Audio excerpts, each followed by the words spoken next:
हरे कृष्ण कृष्ण कृष्ण हरे हरे, हरे राम राम राम हरे हरे।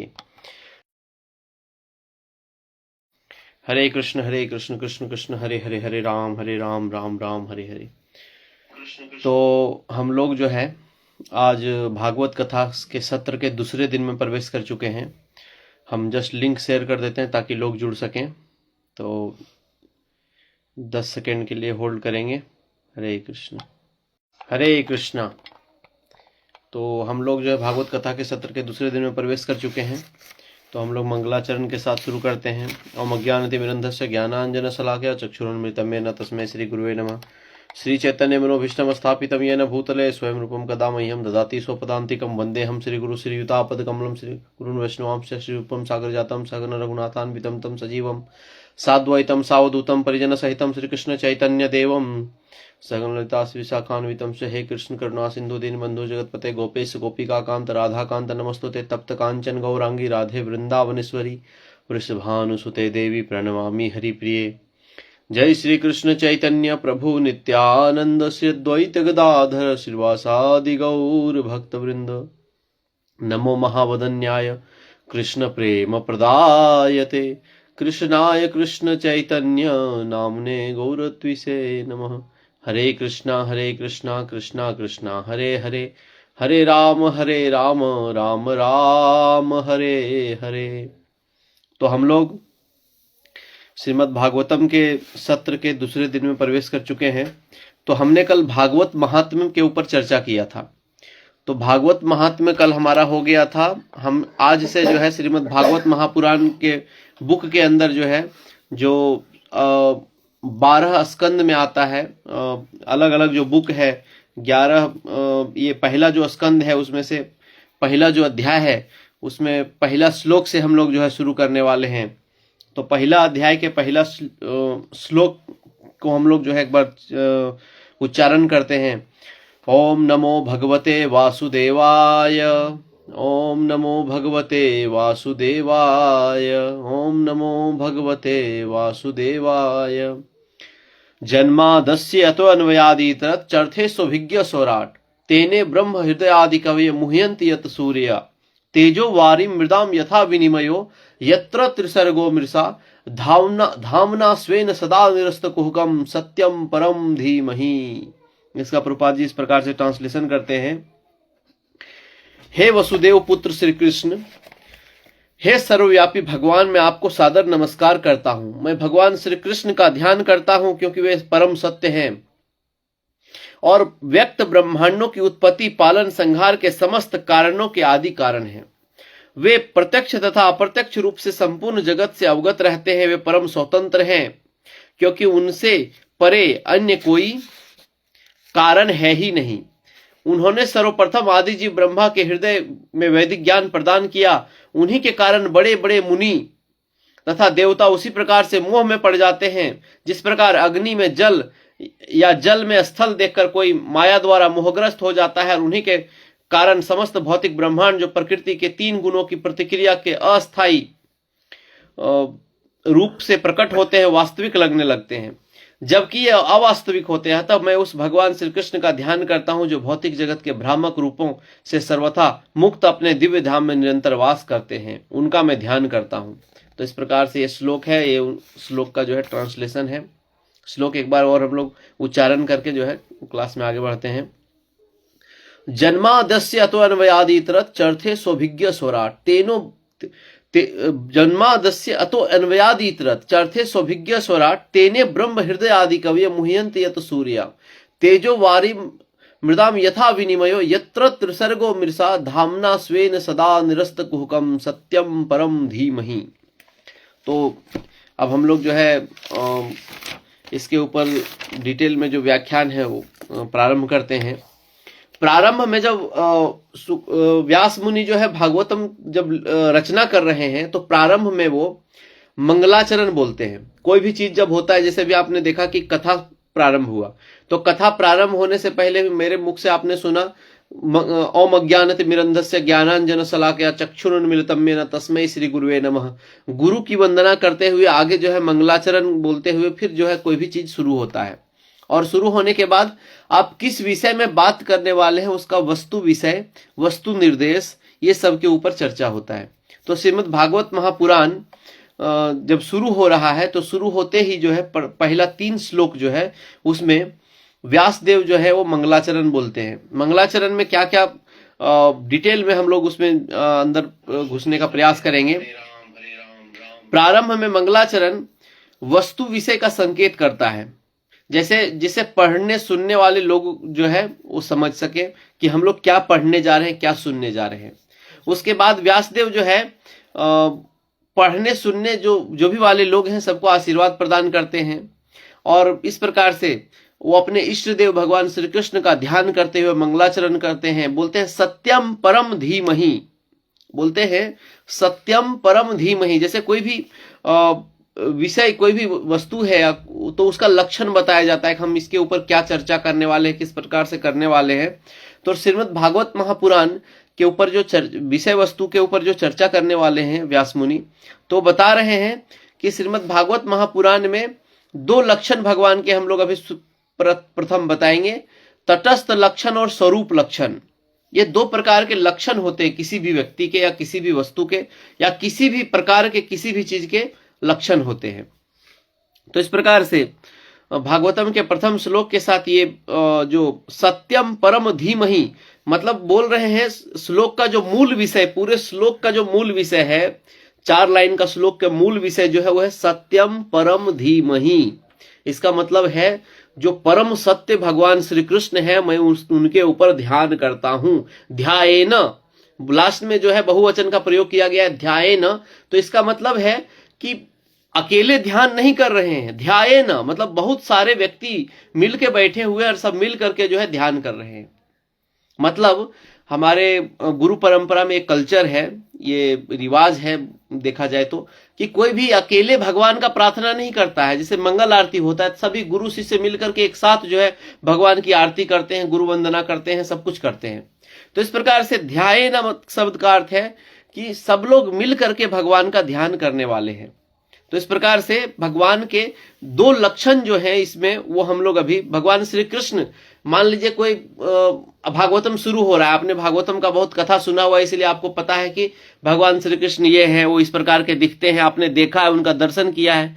लेकिन प्रथम कोई व्यक्ति जिज्ञासावश बोले कि भगवान श्री कृष्ण क्या है, उनका क्या लक्षण है, वो कैसे दिखते हैं, तो पहले बताने वाले व्यक्ति को, अगर अमेरिका के बारे में आप बता रहे हैं तो उसको बताना पड़ेगा अमेरिका एक देश है, वहां ऐसे बाय एयर जाते हैं, बाय सी जाते हैं, और इस प्रकार से वहां जाने के बारे में वहां क्या है, कैसा है, किस प्रकार का व्यक्ति है, क्या लक्षण है, उस जगह में कैसा मौसम रहता है, माहौल रहता है, ये सब बताते हैं हम डिटेल में।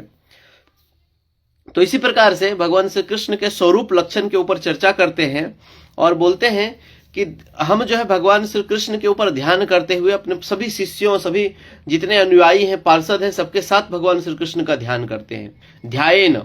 तो इस प्रकार से सब लोग मिल करके ध्यान कर रहे हैं और बोल रहे हैं सभी तरफ से अपना ध्यान हटा करके भगवान श्री कृष्ण के ऊपर ध्यान को आकर्षित समर्पित कर रहे हैं, इसीलिए ध्यायेन शब्द का प्रयोग करते हैं। जैसे हम कथा सुनने के लिए बैठते हैं तो मन में चल रहा होता है, घर जाना है, ये करना है, मार्केट है, ये है, वो है, बाल बच्चा है, बहुत सारे विषय वस्तु के ऊपर हम लोग सोचने लगते हैं।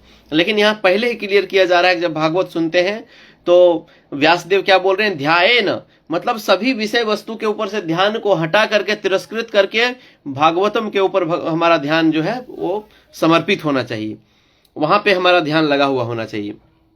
तो हम लोग जो है 2 लक्षण जो है, स्वरूप लक्षण और तटस्थ लक्षण। आप लोग सोच रहे होंगे कहां जाकर के प्रवेश कर गए, कल कितना सुंदर जो है कथा सुनाए थे, अच्छा लग रहा था, समझ में आ रहा था, आज स्वरूप लक्षण, तटस्थ लक्षण, क्या क्या पता नहीं लक्षण वक्षण के बारे में बात करने लगे।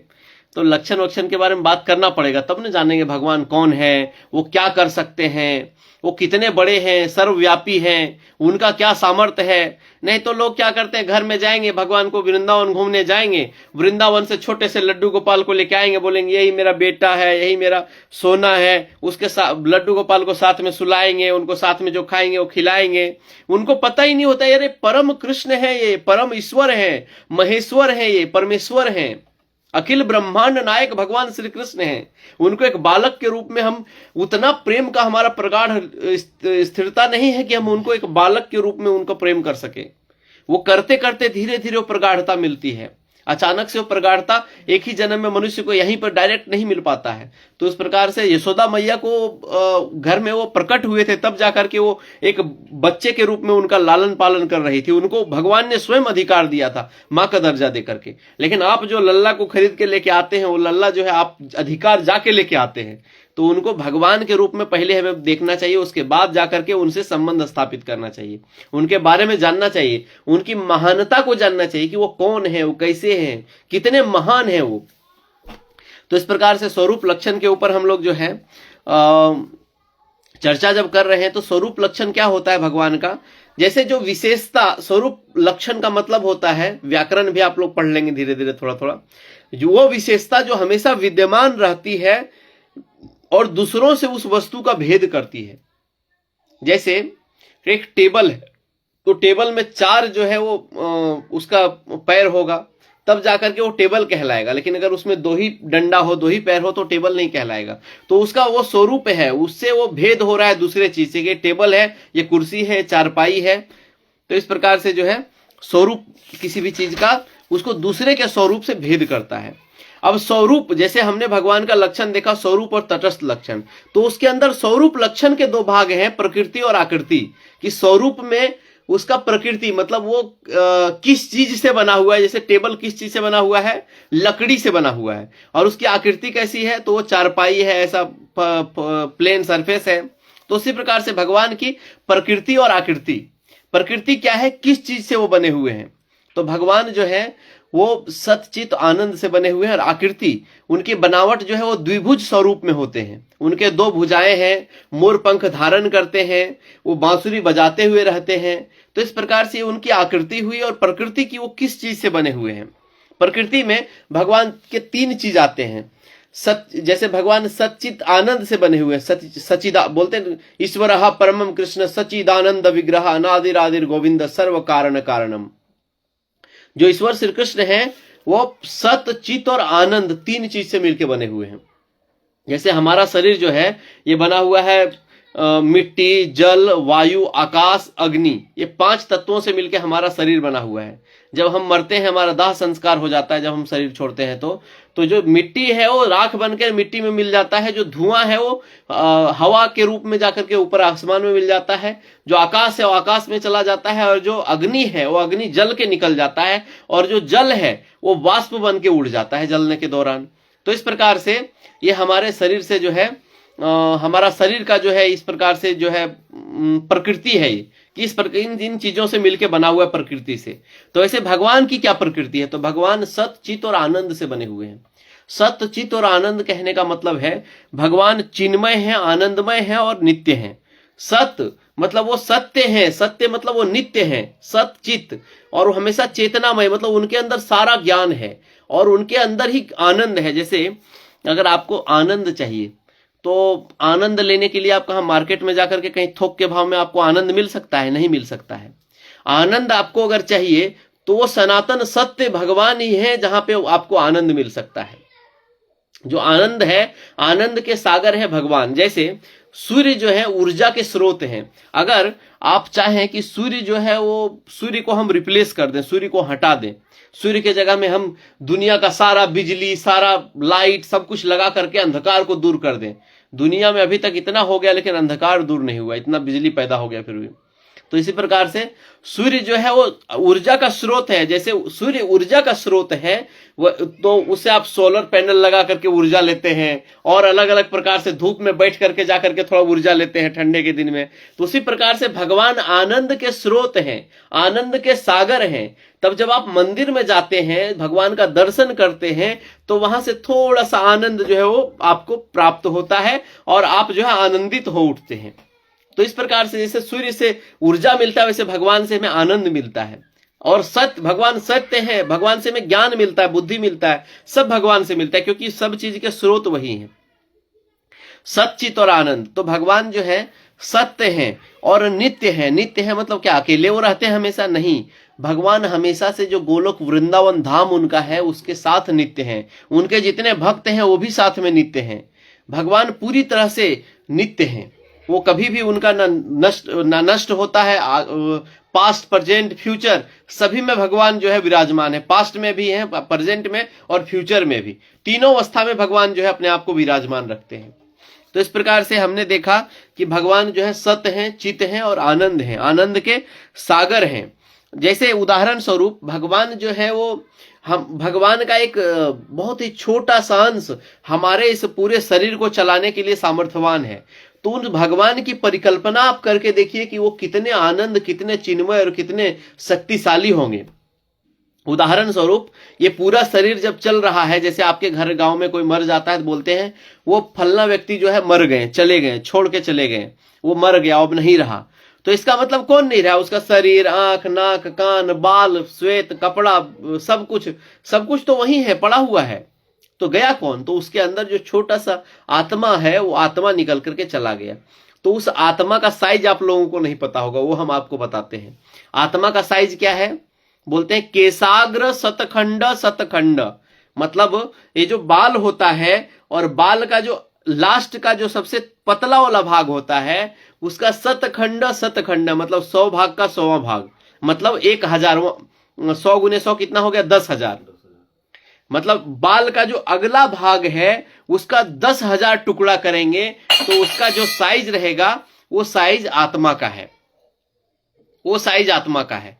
तो केसाग्र शतखंड शतखंड, इस प्रकार से जो है आत्मा का साइज इतना छोटा सा है और उतना छोटा सा आत्मा इस पूरे शरीर को चलायमान रखने के लिए शक्तिशाली है। ये पूरा कुछ भी कर सकता है, इसमें इतना सामर्थ्य दिया हुआ है। तो भगवान जो पूरे अपने पूरे सच्चित आनंद स्वरूप से बने हुए कितने शक्तिशाली होंगे, जरा सोच करके देखिए। तो इस प्रकार से भगवान का प्रकृति के ऊपर हमने चर्चा किया कि वो उनकी प्रकृति क्या है। तो प्रकृति क्या है होती है? जिससे जो चीज बना हुआ होता है उसे प्रकृति कहते हैं। आकृति में आपको मैंने बताया भगवान द्विभुज है, मोर पंख धारण करते हैं, नर वेश में रहते हैं, गोप घर में जन्म लेते हैं और इस प्रकार से मोर पंख पहन करके जो है लीला करते रहते हैं। फिर बोलते हैं भगवान जो है परम सत्य है, परमेश्वर है। अब उनका जो है स्वरूप लक्षण आपने देख लिया। अब तटस्थ लक्षण, दो लक्षण होता है किसी भी चीज का, एक स्वरूप एक तटस्थ। तटस्थ लक्षण में है कि वो व्यक्ति के अंदर विद्यमान होता है लक्षण लेकिन दिखाई नहीं देता। जैसे उदाहरण स्वरूप एक प्रोफेसर है, वो अपने घर में बैठा हुआ है, झाड़ू मार रहा है, अपने घर के नित्य कार्य को संडे के दिन, छुट्टी वाले दिन वो कर रहा है। अब वो घर में संडे को एक छोटा मोटा कार्य कर रहा है, उसके घर में आप जाते हैं, बोलेंगे अरे झाड़ू लगा रहा है, तो झाड़ू लगा रहा है, लेकिन वो प्रोफेसर है, वो विद्वान है, वो आपको जानना पड़ेगा। उसकी विद्वता आपको कब पता चलेगी? जब उसके साथ आप विद्वान के भांति वार्ता करेंगे, कथा करेंगे, बातचीत करेंगे, तब आपको पता चलेगी। जैसे अग्नि जो है उसमें दाह शक्ति, जो जलाने का क्षमता है, वो हमेशा से विराजमान होता है, लेकिन अग्नि जलाएगा कब? जब आप जाकर के उसको टच करेंगे, दूर से आपको वो नहीं जलाने आएगा। उसी प्रकार से किसी चीज के स्वरूप लक्षण, जो तटस्थ लक्षण है, उसमें हमेशा से विराजमान होता है, लेकिन वो दिखाई नहीं देता जब तक कि वो प्रकट नहीं हो। तो इस प्रकार से भगवान कृष्ण जो है वो सत्य है, उनका नाम ही सत्य है, सत्य ही उनका नाम है। इसीलिए यहाँ पे जो भागवतम में श्लोक है, सत्यम परम धीमहि, मतलब सत्य के ऊपर ध्यान लगा रहे हैं। सत्य मतलब भगवान श्री कृष्ण है।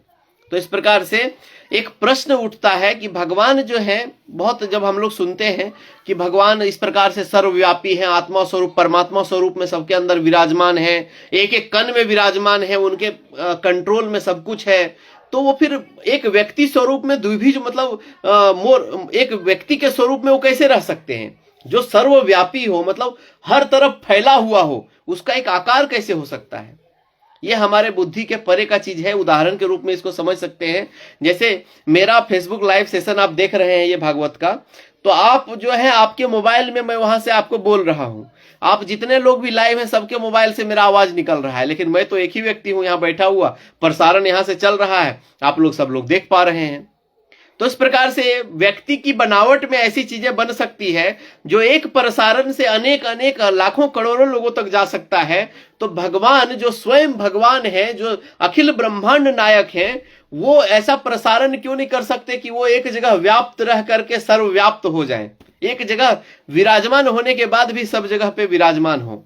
तो इस प्रकार से भगवान जो है वो सर्वव्यापी है। जिस प्रकार से ये प्रसारण जहां तक लोग खोलेंगे वहां तक दिखाई देगा, उस प्रकार से सब, जैसे भगवान सर्वव्यापी हैं लेकिन फिर भी एक स्थान पे गोलोक वृंदावन धाम में विराजमान होते हैं, ये उदाहरण है उस चीज का। जैसे बीबीसी लंदन से, बीबीसी का जो है वो न्यूज प्रसारित होता है, लेकिन जितने टीवी लगे होते हैं घर घर में, सब जगह दिखाई देता है। क्या हर जगह जाकर के टीवी में प्रेस रिपोर्टर घुस के बोल रहे हैं? नहीं, वो हर जगह पे सबको दिखाई दे रहा है, हर जगह पे सबको दिखाई दे रहा है, क्योंकि वो वहां से कनेक्टेड है। उसी प्रकार से भगवान की जो जितने ब्रह्मांड है हर जगह पे सर्वव्यापी होते हैं वो।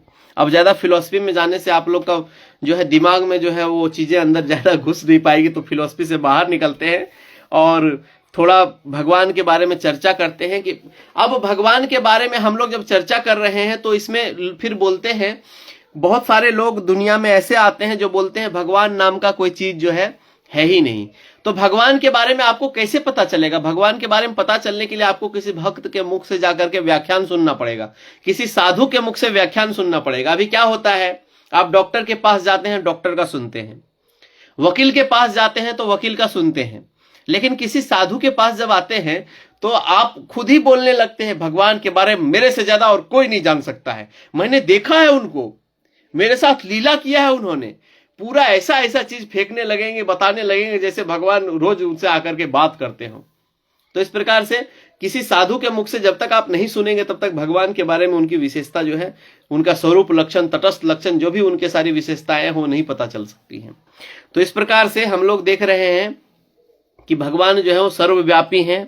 वो अलग अलग जो है ब्रह्मांडों में, अलग अलग व्यक्तियों के हृदय में परमात्मा स्वरूप में, परमात्मा स्वरूप में, विष्णु स्वरूप में, अलग अलग स्वरूप में हर जगह पे वो विराजमान होते हैं, अलग अलग जगह पे वो विराजमान होते हैं। और इस प्रकार से हमारे लिए जो है इस सृष्टि, जो सृष्टि में हम लोग यहाँ पे आए हुए हैं, सारा सृष्टि का जो है उसका पालन, उसका सब कुछ जो है देख रेख, सब भगवान जो है अपने कंट्रोल में रख करके सब चीज जो है करते हैं। तो इस प्रकार से हम लोग समझ गए कि भगवान जो है वो जो व्यास मुनि है वो भगवान के बारे में वार्ता करने वाले हैं, उनके बारे में लिखने वाले हैं। इसीलिए वो बोलते हैं धामना स्वेन सदा निरस्त कुहुकम सत्यम परम धीमहि। जो सत्य है, जो भगवान श्री कृष्ण है, उनके ऊपर मैं ध्यान करता हूं अपने पूरे अनुयायियों, अपने शिष्य समूह के साथ। तो इस प्रकार से हम लोग देखते हैं। अब इसके ऊपर हम लोग आगे आते हैं तो बहुत सारे लोगों से आप मिलेंगे तो लोग बोलते हैं कि भगवान है ही नहीं, मैंने तो नहीं देखा, आप दिखाएंगे तो बताइए। नास्तिक बोलेंगे, कुछ लोग अपने आप को बोलेंगे हम नास्तिक हैं, हम भगवान को नहीं मानते। भगवान को नहीं मानने से क्या भगवान नहीं रहेंगे? क्या भगवान के कंट्रोल से बाहर वो चला जाएगा? नहीं। जिस प्रकार से व्यक्ति जो है नहीं, जैसे उल्लू का एक समाज जो है, उल्लू का एक सभा है, वो बैठ करके चर्चा कर रहा हो, बैठ करके वो चर्चा कर रहा हो उल्लू का सभा कि सूर्य को हम लोग नहीं मानते हैं, सूर्य को हम लोग नहीं मानते हैं। तो उल्लू के सभा में उसका मंत्री बोल दे कि हम सूर्य को नहीं मानते, और सब लोग ताली पीटने लगे, क्या ज्ञान की बात बताई, क्या ज्ञान की बताई, अहो अहो ज्ञान, अहो ज्ञान। तो क्या ये ज्ञान ताली पीटने लायक है? नहीं। उल्लू ने सूर्य को कभी देखा ही नहीं, तो सूर्य के बारे में क्या बता सकता है? तो उसी प्रकार से जो व्यक्ति बोलता है कि हम भगवान को नहीं मानते, भगवान का शक्ति हमें दिखाइए, भगवान को दिखाइए, तो उन्हें वो बताना चाहिए कि आप उस उल्लू के मंत्री के भांति बोल रहे हैं कि आपने भगवान को देखा ही नहीं। एक और उदाहरण आपको देंगे, जैसे आपका बाल होता है, मेरे सर में तो बाल नहीं है तो जू भी नहीं है, आपका बाल होता है तो उसमें जू होता है, तो वो जू होता है, तो वो बाल में जो जू होता है वो पूरा समाज उसका बैठ करके चर्चा करे कि मनुष्य नाम का कोई चीज होता है क्या, हमने तो आज तक नहीं देखा है। तो मनुष्य को कैसे देख सकता है? मनुष्य के सर के बाल में ही तो बैठा हुआ है, उसको दिखेगा ही नहीं मनुष्य। तो इसी प्रकार भगवान की जो सृष्टि है, भगवान का जो पृथ्वी है, उसके ऊपर हम लोग बैठे हुए हैं। भगवान का जो संरचना है, भगवान का जो बिजली, पानी, लकड़ी, कोयला, सोना, चांदी, हीरा, मोती, ऑक्सीजन, कार्बन, हाइड्रोजन, जितने भी सल्फर, अलग अलग मैग्नीशियम, खनिज, लवण, जितने भी सब कुछ है, सबका हम उपभोग कर रहे हैं, और हम लोग जो है बोलते हैं कि भगवान है ही नहीं। ये कितनी मूर्खता भरी बात है। अगर भगवान नहीं है तो क्या कोई व्यक्ति कुछ ऊपर से लेकर के आया है? नहीं। जब आप जन्म लिए थे तो क्या आप चम्मच लेकर के पैदा हुए थे जिससे आप खाते हैं? क्या आप कपड़ा लेकर के पैदा हुए थे जिसको आप पहनते हैं? क्या आप चप्पल लेकर के आए थे, जूता लेकर के आए थे, कोट कमीज सलवार क्या आप सब लेकर के आए थे? नहीं लेकर के आए थे। तो आप बोलेंगे अच्छा वो तो कंपनी ने बनाया। तो कंपनी ने बनाया तो कंपनी का जो मालिक है या कंपनी को बनाने वाला जो व्यक्ति है, उसमें काम करने वाला जो एम्प्लॉय है, वो लोग क्या उसको लेकर के आया? वो लोग भी तो खाली हाथ आया है। इसका मतलब इस भौतिक जगत में जितनी भी व्यवस्थाएं हैं, ये सारा व्यवस्था भगवान ने स्वयं किया है हमारे लिए, ताकि हमको समय समय पर सारा चीज जो है मिलते रहे। तब जाकर के इस प्रकार से जो है समय समय पर हमें सब कुछ मिलते रहे। फिर भी लोग बोलते नहीं भगवान ने कुछ नहीं किया, ये तो कंपनी ने बनाया। कंपनी का व्यक्ति भी यही खाली हाथ आया, उसका एम्प्लॉय जो काम करने वाला कारीगर वो भी खाली हाथ आया। अगर हम लोग जो है भगवान की हमेशा निंदा करते रहते हैं, लोग निंदा करते रहते हैं। जैसे भगवान क्या करते हैं, व्यक्ति को सब कुछ देते हैं।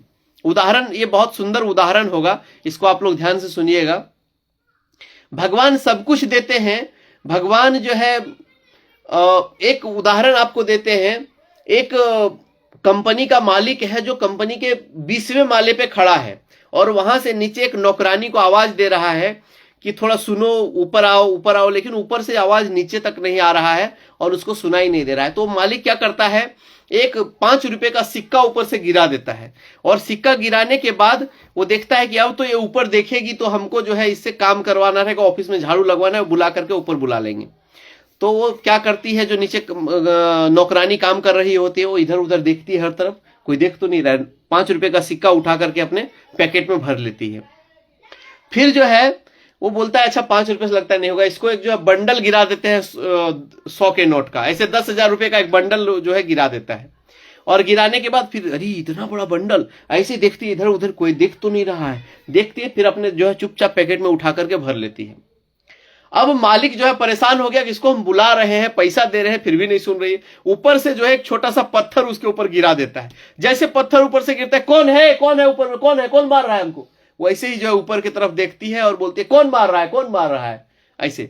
तो उसी प्रकार से भगवान हमें सारी सुख सुविधाएं, घर बंगला गाड़ी बाल बच्चा सब कुछ दे देते हैं, शादी पत्नी पति सब कुछ सबको दे देते हैं, भाई बहन, लेकिन फिर भी हम उनके बारे में उनका हल्का सा भी थोड़ा सा भी यशगान नहीं करते, उनको नमस्कार नहीं करते, उनकी निंदा किए जाते हैं।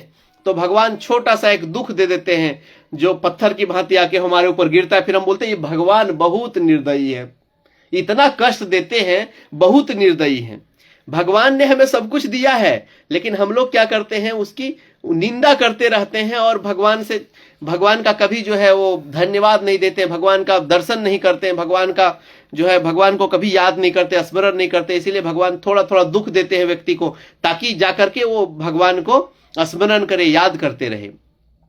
तो इस प्रकार से जो है हम लोग देख रहे हैं कि व्यक्ति जो है निंदा करते रहता है कि भगवान ने हमें क्या दिया, हम तो खुद जो है जाकर के कमाए हैं, खुद नौकरी किए हैं, खुद खा रहे हैं, खुद कमा रहे हैं। अरे आपने कुछ नहीं किया है, सब पहले से व्यवस्था किया हुआ है, रॉ मटेरियल सब यहीं पे है, तब जाकर के आप उससे लोहा, उससे स्टील, उससे मैग्नीशियम, उससे खनिज, उससे लवण, अलग अलग प्रकार के चीजों को बना रहे हैं।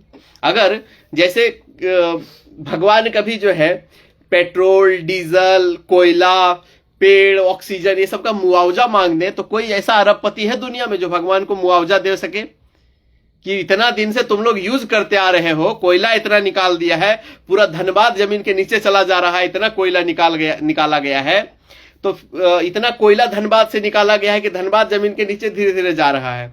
इतना जो है पेड़ कट गया है कि धीरे धीरे जो है गर्मी बढ़ रहा है, ग्लोबल वार्मिंग हो रहा है, ग्लेशियर से बर्फ पिघल रहा है।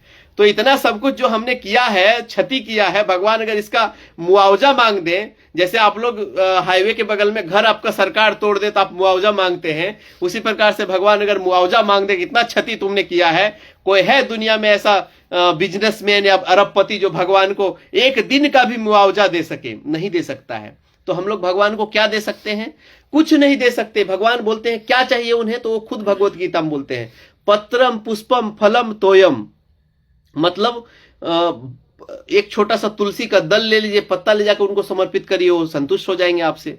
पुष्पम, एक छोटा सा फूल लीजिए, फूल ले जाकर के उनकी वंदना करिए, उसी से वो संतुष्ट हो जाएंगे। एक छोटा सा जो है जल लीजिए, थोड़ा सा एक छोटे से पात्र में जाके भगवान को अर्पण कीजिए, कुछ नहीं है तो उसी से वो संतुष्ट हो जाएंगे। तो इस प्रकार से भगवान हमसे बहुत बड़ा डिमांड नहीं करते हैं, वो चाहते हैं नित्य प्रति जो है भगवान का हम जो है सादर नमस्कार करें उनको, तब जाकर के जो है इस प्रकार से भगवान का हमें धन्यवाद करना चाहिए, उनकी निंदा नहीं करनी चाहिए। तो इस प्रकार से भगवान के बारे में लोग बोलते रहते हैं कि वो है वो नहीं है, तो उल्लुओं की सभा के ही समान है, जैसे सूर्य के ऊपर लोग चर्चा करते हैं कि सूर्य है या नहीं है। भगवान को अगर समझने का प्रयास करना है तो उनकी विराट सृष्टि को देख सकते हैं हम। जैसे ये सूर्य है, जैसे ये पूरा ब्रह्मांड है, इस पूरे ब्रह्मांड के अंधकार को मात्र एक सूर्य जो भगवान के लिए दीपक के समान है, उस एक छोटे से भगवान ने एक सूर्य बनाया है जो पूरे ब्रह्मांड को पूरा प्रकाशित कर देता है और चमकता रहता है दूर दूर तक। तो इस प्रकार से भगवान की व्यवस्था है, भगवान की सृष्टि को देख सकते हैं और भगवान की महानता को समझ सकते हैं, तब जाकर के उनकी हमें जो है आराधना करनी चाहिए और इस प्रकार से भगवान के महानता को समझना चाहिए। भगवान ने जो किया है, एक सूर्य को बना करके पूरे सृष्टि के सारे अंधकार को दिन भर के लिए वो दूर कर देते हैं। अगर रात में आप चाहें तो पूरा कोयला, बिजली, लकड़ी, जंगल, पहाड़ सब कुछ अगर जला दें, तब भी जाकर के आप अंधकार को नहीं हटा सकते, भगवान की बराबरी नहीं कर सकते। थोड़ा सा व्यक्ति को थोड़ा धन आ जाता है तो भगवान की बराबरी करने लगता है, अरे भगवान, ये मंदिर हम ही बनवाए हैं, भगवान के लिए बनवा दिए हैं, इधर नहीं था एको को मंदिर, भगवान तुम्हारे मंदिर में आकर के रहेंगे कि तुम भगवान के लिए मंदिर बना दिए हो। भगवान के लिए तुमने सादर समर्पित है, ये भगवान को तुमने बुलाया है, इनवाइट किया है, तब जाकर के भगवान तुम्हारे पास आए हैं। तो तुम्हारे मंदिर में वो विराजमान है ही नहीं कि उनको रहने का जगह नहीं है तो हमने मंदिर बना करके उनको दे दिया और मंदिर में वो रह रहे, उनका गुजारा किसी तरह से हो रहा है। गुजारा तो हम लोग का होता है, उनका तो हमेशा जो है उनके लिए महल खड़ा होता है। तो इस प्रकार से भगवान की जो विशेषताएं हैं, भगवान की जो महानता है, वो हम लोग भगवान के कृत्यों से, उनके तटस्थ लक्षण से समझ सकते हैं कि वो क्या क्या कर सकते हैं, उनमें क्या क्या गुण है। भगवान के गुण के ऊपर अगर चर्चा करने लगे तो पूरे पृथ्वी को कागज बना दिया जाए और पूरे जितने वृक्ष है उनको कलम और समुद्र को स्याही बना दिया जाए और उससे लिखने लगे, तब भी भगवान के गुण की चर्चा खत्म नहीं होगी। इतनी भगवान की गुण की महिमा है। तो हम लोग आधा एक घंटा में क्या ही व्याख्यान कर लेंगे। तो इसलिए हमें भगवान के नाम का जो है हमेशा स्मरण करना चाहिए। हरे कृष्णा कृष्णा कृष्णा हरे हरे, हरे राम राम राम हरे हरे। और इस प्रकार से हमें आसुरी प्रवृत्ति से जो है बचना चाहिए।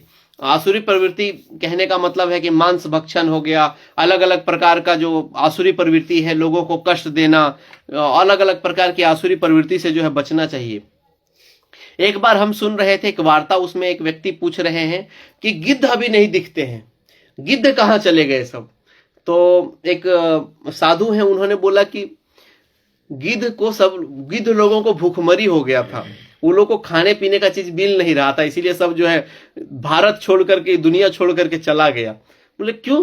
वो लोग बोले जितना भी जानवर मरता है उसको तो सब मनुष्य ही खा जाता है, तो लोग क्या खाएगा, उसके लिए तो कुछ छोड़ा ही नहीं है।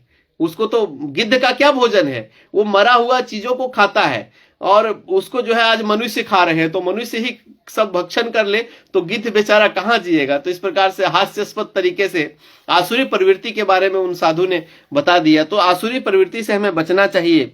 आसुरी प्रवृत्ति अगर हमारे अंदर रहेगी तो हमें भी नरक के उस ज्वाला के अंदर प्रवेश करना होगा, जो 28 प्रकार के नरकों का श्रीमद् भागवत में हम लोग आगे वर्णन सुनेंगे। तो इस प्रकार से भगवान के बारे में हम लोग देखते हैं, जन्मादस्य तो अन्वयादि इतरत चरथे सौभिज्ञ सौराट। वो सौराट पुरुष है, अभिज्ञ है, वो उनके अंदर जो है ज्ञान है, वो जो प्लान कर रहे हैं, वो जो योजना बना रहे हैं, उनके फ्यूचर, प्रेजेंट, पास्ट सब चीज के बारे में उन्हें पता होता है। तब जाकर के वो सृष्टि करते हैं, मनुष्य को जन्म देते हैं। आपको कल क्या होगा नहीं पता है, लेकिन भगवान को लाखों करोड़ों अरबों खरबों साल आगे का पता होता है कि क्या होने वाला है। तब जाकर के वो योजनाबद्ध तरीके से कार्य करते हैं। वो सौराट पुरुष है, उनको किसी से मदद नहीं चाहिए होता है सृष्टि करने में, प्रलय करने में, संहार करने में। अलग अलग जो है देवी देवताओं को नियुक्त करके उनसे वो करवाते हैं। अगर वो नहीं करे तो भगवान स्वयं कर सकते हैं। लेकिन भगवान का सृष्टि इतना परफेक्ट है कि उसको अब कभी भी आप पार नहीं कर सकते। लोग बोलते हैं कि भगवान का कंट्रोल कहां है, अब इतना चोरी चमारी हो रहा है, इतना दुर्घटना हो रहा है। भगवान का कंट्रोल होता तो इतना दुर्घटना होता? भगवान का कंट्रोल है। मान लीजिए कि यहां भारत से कोई 1000 केजी सोना लेकर के भाग जाए और लंदन में ले जाके रख दे, तो हम लोग को लगेगा कि भारत का सोना लंदन चला गया। लेकिन भगवान के लिए तो पूरा पृथ्वी उनका बनाया हुआ एक घर है। मान लीजिए आपका बड़ा सा घर में आपका छोटा एक बच्चा है, वो यहां से एक चम्मच उठा करके उस कोने में ले जाकर रख दे, तो आप क्या बोलिएगा? घर के अंदर ही तो आपका सामान है। वैसे ही भगवान के लिए पूरी सृष्टि जो है एक घर के समान है। यहां से 1000 किलो सोना उधर रख दे या उधर से इधर लाकर रख दे, है तो सृष्टि के अंदर ही। सृष्टि से बाहर जब कोई जाता है, मरता है, तो एक तिनका भी लेके नहीं जा सकता है। तो भगवान का कंट्रोल पूरा पूरा है। आप कितने भी बड़े बिजनेसमैन हो, कितने भी बड़े अरबपति खरबपति हो, आप 1 रुपया, एक तिनका तक नहीं, एक धागा तक नहीं यहां इस सृष्टि से लेके जा सकते हैं। तो भगवान का कोई चीज चोरी नहीं हो रहा है। भगवान का अपने घर में सब कुछ है। बस आप इसको क्या कर रहे हैं, इधर से उधर, उधर से उधर, उधर से उधर, और इसी में हमारा जिंदगी जो है बीतते रहता है। इसका उधर, उसका इधर करने में हमारा समय जो है बीतते चला जाता है। तो इस प्रकार से भगवान का सृष्टि है। 4 प्रकार से भगवान यहाँ पे कंट्रोल लगा के छोड़ दिए हम लोग में, कंट्रोलर। जन्म, मृत्यु, जरा, व्याधि। ज्यादा करेंगे तो जन्म मिलेगा, फिर उसके बाद जो है व्याधि, बीमारी आएगा, उसके बाद बुढ़ापा आएगा, उसके बाद मृत्यु। इससे ज्यादा आप कुछ कर ही नहीं सकते हैं। तो इस प्रकार से जो है भगवान का सिस्टम को कोई पार नहीं कर सकता है, भगवान के कंट्रोल को कोई पार नहीं कर सकता है।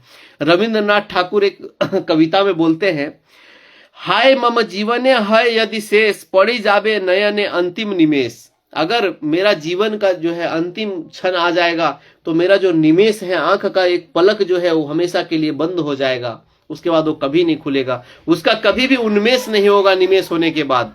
तो इस प्रकार से जो है हमारा भी एक दिन निमेष होना है, हमारा भी पलक जो है डाउन चला जाएगा। इसलिए हमारा कर्तव्य है कि भगवान के नाम का हम जो है प्रतिदिन स्मरण करें, भगवान के नाम का जप करें और ध्यान करें, ताकि जो है भगवान का हम धन्यवाद दे सके, जो इतने ब्रह्मांड को, इतने सृष्टि को चला रहे हैं, हमारे लिए सारी व्यवस्थाएं करके वो रखे हैं। इन सभी चीजों के लिए उन्हें हमेशा धन्यवाद देना चाहिए, उनका स्मरण करना चाहिए। हम कुछ नहीं दे सकते उनको, उनके नाम का बस हम जप कर सकते हैं, उनके नाम का गुणगान कर सकते हैं, उनके बारे में लोगों को गुणगान कर सकते हैं।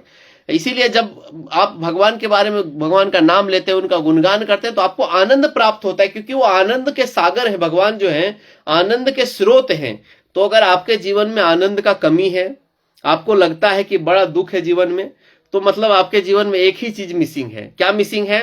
कि आप भगवान का नाम नहीं ले पा रहे हैं। अगर आप नाम लेंगे तो आपको आनंद का कमी जो है वो कभी फील नहीं होगा। अगर आपको लगता है कि हम संतुष्ट नहीं हैं, मेरा कुछ तो कमी है, हमेशा दिक्कत है, ये है, वो है, बहुत सारे कंप्लेन है, अगर इतनी सारी चीजें हैं, तो बस आपको जीवन में बस एक ही कमी है, आपको भगवान का नित्य प्रति जो है नित्य प्रतिदिन नाम लेना होगा, नाम स्मरण करना होगा। नाम स्मरण अगर आप करेंगे तो आपके अंदर जो आनंद की प्रगाढ़ता है वो धीरे धीरे बढ़ने लगेगी और निरानंद जो है आपसे दूर चला जाएगा। तो इस प्रकार से हम लोग भागवतम के पहले स्कंद के पहले अध्याय के पहले श्लोक के ऊपर वर्णन कर रहे हैं। उस श्लोक के 4 लाइन में पहले लाइन के ऊपर बस आज हमने वर्णन किया। ऐसे 4 लाइन एक श्लोक में और ऐसे 3 श्लोक में मंगलाचरण है। तो ये भागवतम पे अगर विशेष वार्ता की जाए तो ये चलते रहने वाला चीज है। तो हम लोग क्या करेंगे, इसको धीरे धीरे थोड़ा थोड़ा करके जो है आगे लेके जाएंगे। इसमें बोलते हैं कि निगम कल्प तरुर गलितम फलम सुख मुखाद मृतम द्रव संयुतम पिबत भागवतम रसमालयम मुहुरहो रसिका भुवि भावुक। बोल रहे हैं कि जो भागवत है उसमें एक ही चीज है, जो एक ही तरीके से उसको हम जो है पान कर सकते हैं। वो कैसे कर सकते हैं? तो निगम कल्प तरुर गलितम फलम, ये पूरे वृक्ष का वो फल है, पूरे वेद वृक्ष का वो फल है जो गला हुआ रस के स्वरूप है, और उसको बस हमें मुख से, मतलब उसको कान से सुनना है और पीना है और आनंद प्राप्त करना है। तो इस प्रकार से आप लोग जो है नित्य जो है 8:30 बजे से 8:30 बजे का जो सेशन है, जो कभी कभी 8:40 तक भी जा सकता है, इसमें रेगुलर आप लोग आते रहिए और कथा सुनते रहिए। किन्हीं का कोई अगर प्रश्न हो तो डायरेक्ट हमको मैसेज कर सकते हैं, उनको हम अगले कल के सेशन में जवाब देंगे। हरे कृष्णा, बहुत बहुत धन्यवाद बने रहने के लिए। कल फिर से 8 बजे लाइव आइए, सुनिए भागवतम को, नित्य भागवत श्रवण करना चाहिए। जैसे धुंधुकारी को सभी प्रकार के कष्टों से मुक्ति मिला, जैसे ज्ञान और वैराग्य को बुढ़ापा ग्रस्त लिया था, बीमार की अवस्था से जर्जर हो गया था, भक्ति के 2 पुत्र, भक्ति देवी के 2 पुत्र, उनको जैसे यौवन अवस्था प्राप्त हुआ, उनके कष्ट का जो है निदान हुआ, उसी प्रकार से श्रीमद् भागवत को सुनते रहने से हमारे कष्ट का भी निदान होगा। जैसे जिनको जो बांझ होता है उसको बालक हो जाए, जिसको आंख नहीं होता है उसको आंख मिल जाए, सब कुछ इतना शक्ति है भागवत श्रवण करने में। ये सब छोटा मोटा भौतिक चीज है, भगवान को देने वाला है, भगवान के प्रेम को सुलभ बनाने वाला इस ग्रंथ है। तो छोटा मोटा चीज तो मतलब बहुत छोटा है श्रीमद् भागवत के सामने। इसीलिए हमें रेगुलर जो है श्रीमद् भागवत का नित्य श्रवण करना चाहिए। बहुत बहुत धन्यवाद। हरे कृष्णा, हरि बोल।